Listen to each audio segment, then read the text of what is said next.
Hello बच्चों, welcome to my YouTube channel. बच्चों, आज हम क्लास 7th का एक्सरसाइज 11.3 का क्वेश्चन नंबर 10 करेंगे। बच्चों, हमारा क्वेश्चन नंबर 10 है बुक पे। From a circular card sheet of radius 14 centimetre, to circles of radius 3.5 centimetre and a rectangle of length 3 centimeter and breadth 1 centimeter are removed as shown in the adjoining figure. बच्चों, हमें इसकी क्या दी हुई है, figure दी हुई है, diagram. Find the area of remaining sheet, take pi is equal to 22/7। बच्चों, हमें क्या दी हुई है, इसकी शेप दी हुई है। बच्चों, एक क्या है, सर्कुलर शीट है, ठीक है बच्चों। उसकी रेडियस कितनी है, 14 सेंटीमीटर क्या है बच्चों, इसकी रेडियस है। बच्चों, आगे बोला है to circles of radius 3.5 centimetre. बच्चों देखो, दो सर्कल क्या है यहाँ पे दो सर्कल हैं, ठीक है बच्चों। बच्चों, इस सर्कल की रेडियस क्या है, 3.5 सेंटीमीटर, और इस सर्कल की रेडियस भी कितनी है, 3.5 सेंटीमीटर, ठीक है बच्चों। बच्चों, और क्या है, यहाँ पे एक रेक्टेंगल है, ठीक है बच्चों। इस रेक्टेंगल की देखो लेंथ कितनी है, 3 सेंटीमीटर, और ब्रेड्थ कितनी है, 1 सेंटीमीटर, ठीक है बच्चों। बच्चों, आगे बोला कि इस जो ये हमारी सर्कुलर क्या है, शीट है, इसमें से हमने क्या करा, दो सर्कल और एक रेक्टेंगल को क्या कर दिया, हमने रिमूव कर दिया। हमने इसको भी यहाँ से निकाल दिया और इसको भी यहाँ से निकाल दिया और इसको भी। तो बच्चों, जो ये रिमेनिंग एरिया बचा, बच्चों हमने ये फाइंड करना है। तो ये कैसे फाइंड होगा बच्चों, हम क्या करेंगे, इस पूरे बड़े सर्कल में से इन दो सर्कल का एरिया माइनस कर देंगे और रेक्टेंगल का एरिया माइनस कर देंगे। तो हमारे पास क्या आ जाएगा, इस सर्कल का क्या आ जाएगा, एरिया आ जाएगा, जो इसका रिमेनिंग पार्ट है उसका। तो जो यहाँ पे हम करेंगे एरिया ऑफ बिगर सर्कल। बच्चों, ये बड़े वाले सर्कल का एरिया क्या होगा, पाई आर स्क्वेयर। तो जो पाई की वैल्यू क्या बोला है, 22/7 मल्टीप्लाई, बच्चों रेडियस क्या है बड़े सर्कल की, 14 सेंटीमीटर। तो बच्चों, हम यहाँ पे 14 सेंटीमीटर रख देंगे रेडियस, और उसका स्क्वायर है।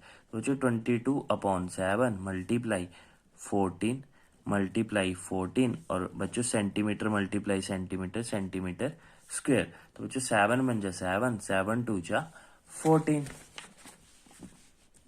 तो बच्चों, यहाँ पे मेरे पास क्या आ गया, 22 2 जा 2 2 जा 4, 2 2 जा 4, 44 मल्टीप्लाई 14, ठीक है बच्चों। जब बच्चों मैं इसको मल्टीप्लाई करूंगा तो मेरे पास क्या आएगा, 616 सेंटीमीटर स्क्वायर। बच्चों 44 मल्टीप्लाई 14 कितने होंगे, 616, ठीक है बच्चों, सेंटीमीटर स्क्वायर। बच्चों, ये क्या आ गया, मेरे इस बड़े सर्कल का क्या आ गया, एरिया आ गया। अब बच्चों, मैं इन छोटे सर्कल्स का क्या निकालूंगा, एरिया। तो एरिया ऑफ स्मॉलर सर्कल्स। तो बच्चों देखो, इसकी रेडियस क्या है, 3.5, और इसकी रेडियस भी क्या है, 3.5 सेंटीमीटर। तो बच्चों, इनका एरिया क्या होगा, इसका एरिया भी सेम होगा और इसका एरिया भी सेम होगा। तो बच्चों, मैं यहाँ पे एरिया ऑफ स्मॉलर सर्कल्स, तो बच्चों देखो कितने सर्कल हैं, दो। तो बच्चों 2 से मैं क्या कर दूंगा, एरिया ऑफ सर्कल को क्या कर दूंगा, मल्टीप्लाई कर दूंगा, ठीक है बच्चों। तो जो यहाँ पे आया 2 मल्टीप्लाई पाई क्या है, 22/7, रेडियस क्या है बच्चों इसकी, 3.5 का स्क्वायर, ठीक है बच्चों। तो बच्चों 2 मल्टीप्लाई 22/7 मल्टीप्लाई 3.5 मल्टीप्लाई 3.5, ठीक है बच्चों। तो बच्चों यहाँ पे देखो, 7 1 जा 7, 7 5 जा 35। बच्चों देखो, एक अंक छोड़ के डेसिमल है, तो आंसर में भी क्या लग जाएगा, एक अंक छोड़ के डेसिमल लग जाएगा।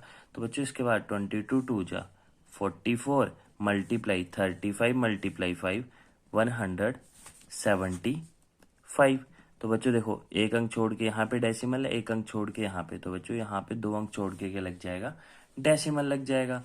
बच्चों फिर हम 44 मल्टीप्लाई 175 करेंगे, मल्टीप्लाई 44, 5 4 जा 20, 0 2 आई कैरी, 7 4 जा 28, 29 30। बच्चों यहाँ पे 0 है, 3 कैरी आ गई, 4 1 जा 4, और 4 + 3 कितने हो गए, 700। बच्चों अब हम नेक्स्ट डिजिट पे जाएंगे। बच्चों देखो, पहले भी मैंने 4 से 175 को करी, दोबारा से 4 से 175 को करूंगा। तो बच्चों मेरे पास क्या आएगा, 4 5 जा 20 0 2 कैरी 7 4 जा 28 29 30 0 बच्चों 3 कैरी 4 1 जा 4 प्लस 3 7।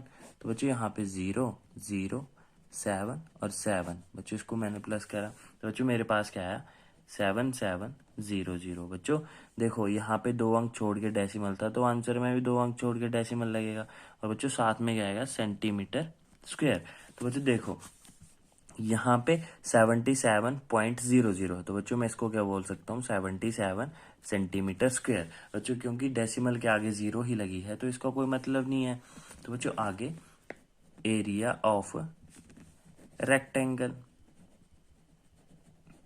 तो बच्चों रेक्टेंगल का एरिया क्या होता है लेंथ मल्टीप्लाई ब्रेड्थ। बच्चों लेंथ कितनी है इसकी 3 सेंटीमीटर मल्टीप्लाई ब्रेड्थ कितनी है बच्चों 1 सेंटीमीटर। तो बच्चों 3 1 जा 3 सेंटीमीटर मल्टीप्लाई सेंटीमीटर क्या हो गया सेंटीमीटर स्क्वायर। तो बच्चों रेक्टेंगल का एरिया भी आ गया और इन जो 2 सर्कल्स थे बच्चों इनका एरिया भी मैंने निकाल लिया क्योंकि बच्चों देखो दोनों का एरिया क्या होना था पाई आर स्क्वायर। बच्चों रेडियस सेम है और पाई की वैल्यू भी सेम है तो आंसर तो सेम आना था। तो बच्चों मैंने इसको 2 बार एक बार पाई आर स्क्वायर दूसरी बार भी पाई आर स्क्वायर तो बच्चों मैंने इसको क्या कर दिया 2 से मल्टीप्लाई कर दिया क्योंकि मेरे पास कितने सर्कल थे 2 थे। बच्चों अब एरिया ऑफ रिमेनिंग शीट। तो बच्चों एरिया क्या होगा रिमेनिंग शीट का देखो बच्चों जो हमारा बड़ा सर्कल था उसका एरिया कितना था 616 सेंटीमीटर स्क्वायर और बच्चों स्मॉलेस्ट का क्या था देखो 77 और रेक्टेंगल का कितना है 3। तो बच्चों मैं इस मैसेज को माइनस कर दूंगा 77 centimetre square plus 3 centimetre square. बच्चों ये तो प्लस होगा क्योंकि बच्चों इन दोनों को मैंने क्या करना है सर्कल से माइनस करना है। तो 616 सेंटीमीटर स्क्वायर माइनस 77 प्लस 3 कितना आ गया 80 सेंटीमीटर स्क्वायर। तो बच्चों जब मैं इसको माइनस करूंगा तो मेरे पास आंसर आएगा 536 सेंटीमीटर स्क्वायर। ठीक है बच्चों जो ये रिमेनिंग शीट बची मेरी ये रिमेनिंग शीट जो बची बच्चों इसका एरिया क्या है 536 सेंटीमीटर स्क्वायर। क्योंकि जब बच्चों मैं इस बड़े सर्कल से इन दो छोटे सर्कल और एक रेक्टेंगल को कट करके बाहर निकालता हूँ तो मेरे पास कौन सा एरिया बचता है बच्चों ये जो साइड में बचा। तो बच्चों मैं आशा करता हूँ कि आप इस क्वेश्चन को समझ गए होंगे। थैंक यू बच्चों।